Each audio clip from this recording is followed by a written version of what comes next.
There is a lot of talk going on right now about the Miami Heat and their basketball organization. Obviously, right now they're in a bit of a weird situation with the Jimmy Butler saga happening, but I don't want that to be a distraction from the Miami Heat offense and the culture that they have in place with the Miami Heat. The Miami Heat are actually a first-class basketball organization, and if you really look at the way Eric Spoelstra coaches, he has a really unique way of doing things and a really unique way of coaching, specifically on the offensive end. So here we're going to take a little bit of a deep dive into the Miami Heat offense, what they run on the offensive end, what it looks like, and if it is an effective basketball offense that we can teach our basketball teams. So let's kind of break things down a little bit from the start. So the Miami Heat, they're a culture-driven organization, right? That's the best way to say it. They're known for their culture. They're known for, that Pat Riley hard way of doing things, right? You need to show up. You need to be in shape. You need to be conditioned. And you can kind of see that in their offensive sets as well that Eric Spoelstra teaches. It's not an offense where it's, very much driven around, multiple screens being set or, a 5-out where, everybody's cutting around the basket. That's not necessarily how it works. A lot of their offense is based on getting to the rim and attacking the basket, but they use a couple of different ways of doing it. The main thing that you'll see with the Miami Heat in their offensive sets is that they like to set above the three-point line.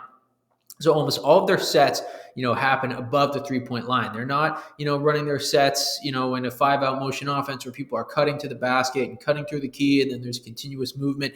They're doing everything above the three-point line and they're doing it early. They're doing it as soon as they, get above half court when their point guard's bringing up the basketball. So it kind of looks like there's a lot of mayhem above the three-point line, but they end up getting to the basket very quickly. And kind of works out because so many players are up above that three-point line that there's not a lot of traffic inside the key.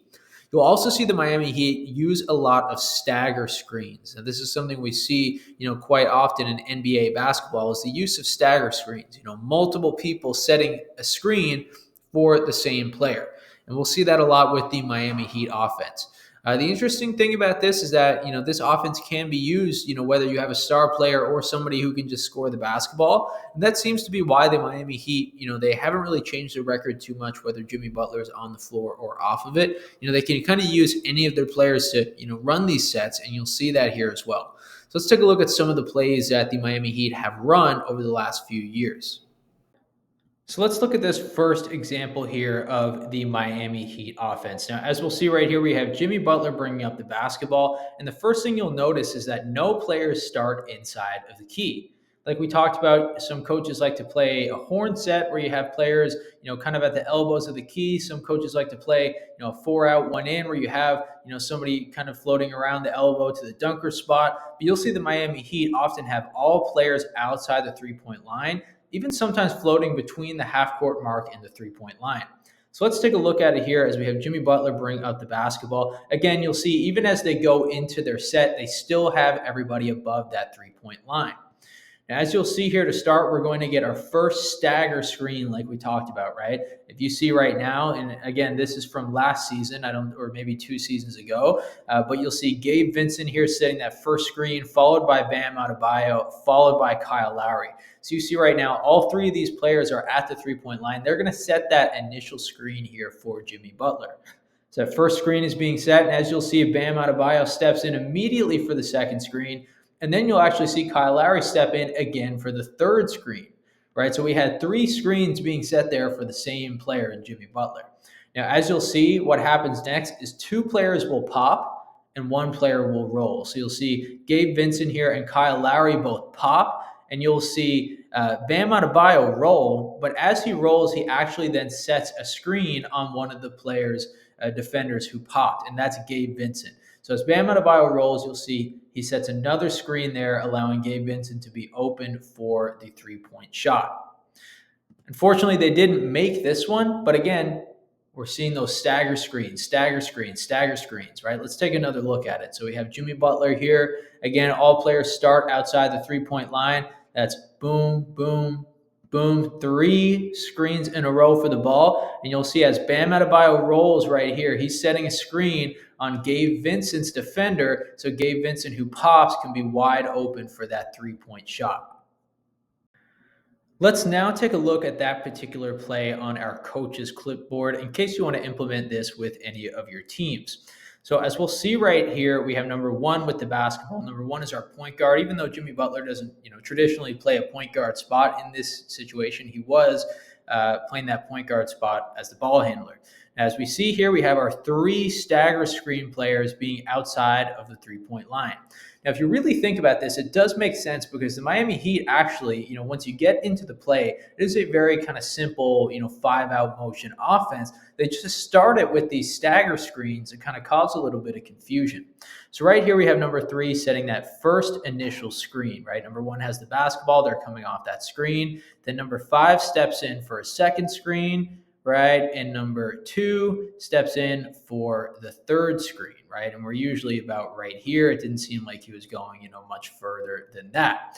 Now, as that happened, this player who's number three, he rolled wide to the three-point line, or rather, he popped wide to the three-point line, not rolled. Whereas number five then rolled to the basket, right?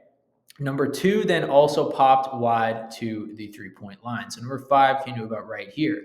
Now, as this was happening, number one was getting their paint touch inside the paint, but number five then set another screen right here as they rolled on the defender of number three, which left number three wide open. Number one, which was Jimmy Butler, kicked the ball over to number three, and number three had a wide open three-point shot.